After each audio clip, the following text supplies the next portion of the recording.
Max Verstappen was quickest in a wet qualifying for the Belgian Grand Prix, but Charles Leclerc will start on pole due to the Red Bull's grid penalty. Verstappen has a 10-place grid penalty imposed for going over the engine limit for a season, so the world champion will start 11th with Leclerc and Sergio Perez on the front row. Leclerc is on pole for just the second time this year, and he pit Perez by 0.011. Lewis Hamilton also narrowly missed out by less than 1/10 and will therefore start third. Norris is hoping to take advantage of Verstappen's grid penalty, but could only qualify fifth, which becomes fourth, and he will have Oscar Piastri and George Russell behind him. Norris is 76 points behind Verstappen in the Drivers' Championship, but will need to overtake 3 cars for a win for the second time in his career. Carlos Sainz qualified in 8th from Aston Martin's Fernando Alonso, and Alpine's Esteban Ocon, surprisingly with no red flags during qualifying.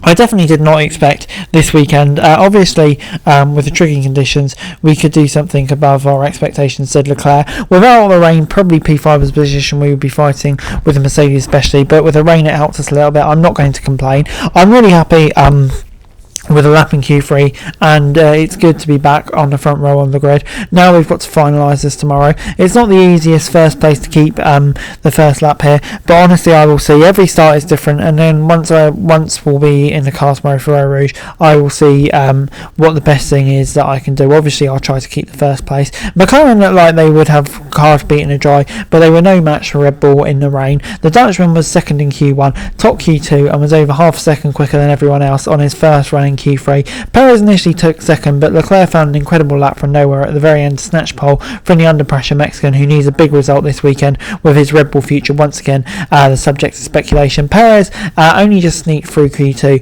with Alex Albon just 0.0004 away from knocking him out, but he delivered when it matters and will fancy his chances of beating Leclerc, whose race pace is expected to be worse. The big questions is whether Verstappen can repeat his drive through the field in 2022 and 2023, where he also took grid penalties. It was a nice qualifying. Luckily the weather was okay. It was just raining a little bit, and that's the least we could do. It was a decent qualifying. So Verstappen, very happy. The car was working quite well in the wet. I just could do my laps and tried to do clean laps in the wet, which is always quite tricky. But tomorrow, of course, I know there's quite a different day. It's going to be warm and normally no rain, so it's all about tyre deck. We just need to make sure we're good in that. I know I have to start 10 places back, so this could be the best I could do today, and I can go from there. I don't know how quick we're going to be. I hope that we can be in the mix tomorrow. Mercedes took the upgrade they brought this weekend off the car on Friday. We're not expected to be in the fight in a dry quali, but the wet weather provided an opportunity for Hamilton and Russell, which the 7-time champ took. He was only 0.081 off Leclerc's time in Q3 after Mercedes chose to keep their drivers on track in the final part of qualifying rather than pitting for another set of inters. Russell was 0.349 behind Hamilton, but the McLaren drivers sit behind the Mercedes pair and should have the pace to move forward. Norris and Piastri were less than 3/10 off Leclerc, but only 8/10 off the flying Verstappen. The McLaren pair had the best practice pace along with Verstappen, and will still be hopeful of securing a double podium, reducing their gap to Red Bull. I'm actually pretty happy. We were good yesterday. I think the whole weekend Red Bull have been above us, said Norris. Even though we were a little bit quicker yesterday, I don't think Red Bull showed all their cards at all. We just did pretty much all we got. I think coming in tomorrow we're still optimistic. He said, hopeful of a podium finish. And before I go, let me run you through the classification for qualifying.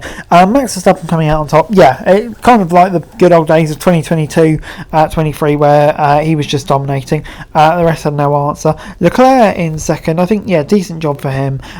Didn't see that coming at all. So, really impressive. And then you've got Perez in third. A really good step forward for Perez, so I think he'll be pleased with that. And then, Hamilton fourth. I think, outperforming Russell again, and in a good position with 2 cars who could essentially be slower than him tomorrow. So, good stuff. And then you've got Norris fifth, Piastri sixth. McLaren just a bit off it, so I really was expecting them to be a bit higher. So I think deep down they probably will be disappointed. Russell in seventh and Sainz in eighth. Just away off their teammates today, so I think they'll both be pretty disappointed. Alonso in ninth will be hoping to score points from there, as will Ocon in 10th. Albon in 11th. In the Williams. I think just outside the top 10. It's a good effort from him, and intrigued to see what he can do. Gasly in 12th, kind of a similar story, but a bit behind Ocon, so he'll be disappointed. Ricciardo, the RB just didn't have the pace for Snowden down in 18th, so I think Ricciardo maximised it. Similar story for Bottas. But yeah, be interesting to see if I can get some points. I'm not too sure. Stroll in 15th was a way off, and he'll be disappointed. The Haas just didn't have the performance really this weekend. And then you got Sargent and Zhou. I hate to say it, but it does tend to be those two kind of bringing up the rear of the field at the moment. Anyway guys, that's it for this video. Thanks very much for watching. Remember to like, share and subscribe. Follow us on our socials, link in the description below for daily F1 news, meme and content. Subscribe to our other channels on screen right now, that'd be greatly appreciated. Thanks very much for watching. Peace out.